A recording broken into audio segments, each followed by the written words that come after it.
और मालिक ने बताया कि शरीर ही अपना नहीं है, ये भी अंतिम समय में पाव भर राख बन जाएगी, बस इतनी हमारी औकात है। तो आज मौका दिया है परमात्मा ने उस राख को सोना बनाने का। आज यदि हम गुरुदेव भगवान के ऊपर समर्पित हो जाएं दिलो जान से, तो परमात्मा थोड़े से में प्रसन्न हो जाएगा। वर्तमान में वो समय है, ये गोल्डन टाइम, प्राइम टाइम, थोड़े से में परमात्मा राजी हो जाएगा।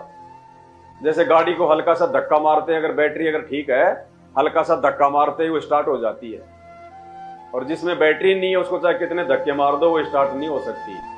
तो युगों युगों से परमात्मा ने हमारी बैटरी को चार्ज कर रखा है हमारे पुण्य कर्मों से, अपनी शरण में लेके इस दयालु परमात्मा ने। और आज वो समय आ गया, हल्के से धक्के में गाड़ी स्टार्ट हो जाएगी, लेकिन ये काल भी उतना ही ज्यादा जोर लगाता है कि इसको धक्का ही ना लगने दिया जाए, इसको खड़ा ही ना होने दिया जाए। तो पुण्यात्माओं, आज भगवान धरती पे है, संत रामपाल जी के अलावा और कोई परमात्मा नहीं है। दुनिया के जितने भी धर्म है, उन धर्मों के लोग अपनी अपनी मनमुखी साधना के तहत जो भगवान को खोजने और पकड़ने का प्रयास कर रहे हैं, वो परमात्मा संत रामपाल जी है। और वो उन व्यर्थ की मनमुखी साधनाओं से पकड़ में नहीं आता, और ना कोई इंसान उस परमात्मा को जान सकता, ना पहचान सकता, ना उसको ढूंढ सकता, ना उसको पकड़ सकता। ये तो परमात्मा खुद मेहर करता है, अपना हाथ पकड़वाता है, भगत को खुद अपनी पहचान करवाता है। बाकी भगत की औकात नहीं है, चाहे वो कितनी भक्ति हो उसके पास में, भगत कभी भगवान की पहचान नहीं कर सकता। ये तो परमात्मा मेहर करता है, और ये मेहर परमात्मा ने आज सत्सेवकों पे की है। बाकी तो उनके शरण में आने के बावजूद भी लाखों की संख्या में टोल का टोल सतलोक आश्रम मैनेजमेंट हरियाणा के पीछे मजदूरियां करने में लगा हुआ है। तो पुण्यात्माओं, वर्तमान में भक्ति का समय है और मर्यादा निभाने का, क्योंकि मर्यादा के बिना भक्ति चल ही नहीं पाएगी। तो हमने अपने गुरुदेव के जैसा बनना है। कीट न जाने भृंग को गुरु कर ले आप समान। जब तक हमारे अंदर हमारे गुरु जी के जैसे गुण नहीं आएंगे। कौन से गुण?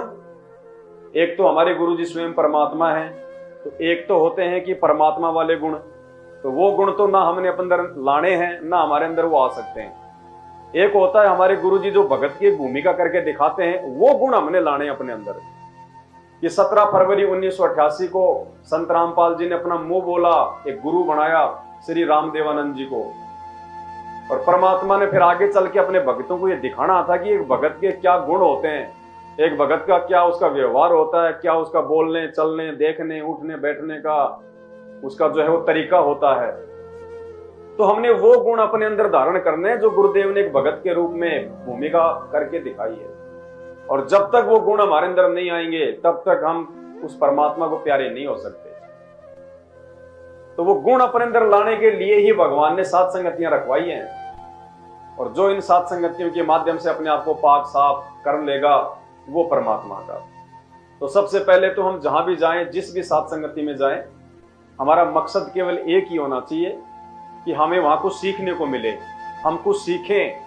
या जो नए भगत भाई बहन आते हैं, अगर उनको जानकारी नहीं है और वो यदि कोई गलतियां करते हुए दिखाई दे रहे हैं, तो उनको समझाने का हमारा फर्ज है।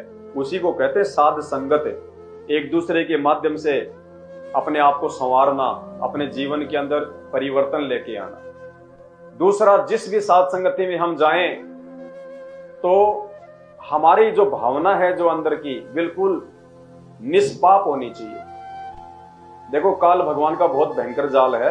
हम सब जीव हैं, पांचों विकार हम सब के अंदर हैं, और गुरुदेव ने बताया कि ये विकार जो है ना, ये शरीर छूटने के बाद ही मिटते हैं। शरीर में रहते सहते विकार नहीं मिटेंगे आपके, ये केवल डाइल्यूट हो जाएंगे, निष्क्रिय हो जाएंगे। और ये भी केवल उसी भगत के होंगे जो पूर्णतया मर्यादा में रह के गुरु को भगवान मान के, जो इनको डाइल्यूट करने की दिशा में आगे बढ़ेगा, वैसे निष्क्रिय नहीं होंगे ये। तो जहां भी हम जाएं, जिस भी समागम में, जिस भी आश्रम में, जिस भी साथ संगति में, हम अपने आप को निष्पाप करके जाएं। कोई भी माता बहन है या कोई भी भाई बहन है, उनके आपस में जो देखने की जो निगाह दृष्टि होती है, वो एक मतलब भाई बहन जैसी होनी चाहिए, जैसे अपने परिवार में होती है।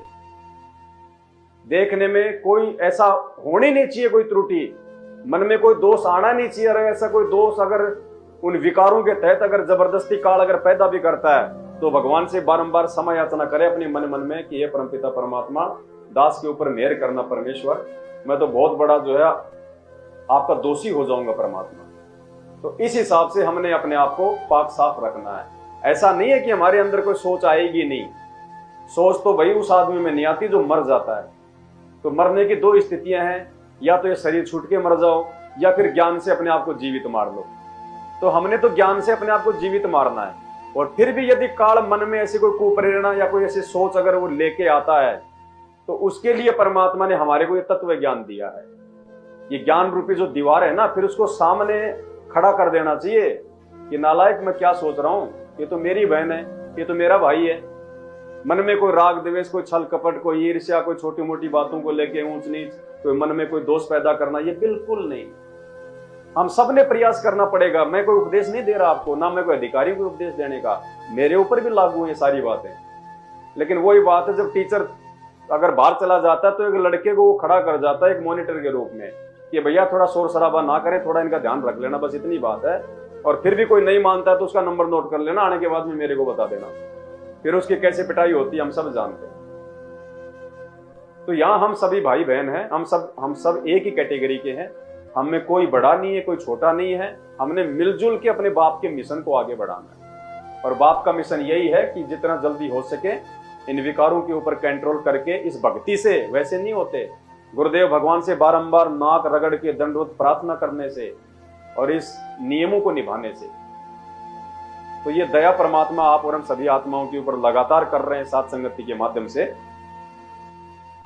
तो आज हम सात संगति में संध्या आरती के लास्ट का जो भजन है, जो शब्द है, मेरे गुरुदेव भगवान दियो काट काल की फांसी, आज परमात्मा उसके ऊपर थोड़ी सात संगति करवाएंगे। क्योंकि जब तक हमारे को गुरुदेव भगवान के द्वारा लिखित वाणियों को, शब्दों को जब तक हम समझेंगे नहीं कि उन शब्दों के पीछे परमात्मा हमें क्या संकेत कर रहे हैं, क्या समझाना चाहते हैं, तब तक बात नहीं बनेगी।